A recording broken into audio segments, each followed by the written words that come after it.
મિત્રો અમે છે ને આજે તારીખ છે 30/5/2026. અમે જો એક એક કટકે ફુવારો મૂકેલો છે અને આનું જો રિઝલ્ટ તો અમે જો એક પણ જગ્યા કોરી નહીં રહેશે.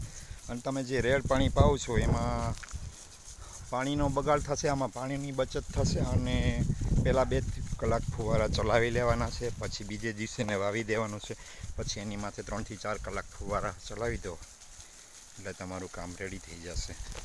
જો આ રીતે ખેતી કરશો તો આમાં શું હોય કે જમીન થોડા ઢબડાવાળી હોય તો પાણી લેવલથી લેવલ ન ચાલે. એટલા માટે શું છે કે ભાઈ આ રીતે તમે ખેતી કરશો. જો આ પાણી ભરાઈ ગયું એટલું અમે ચલાવેલું છે.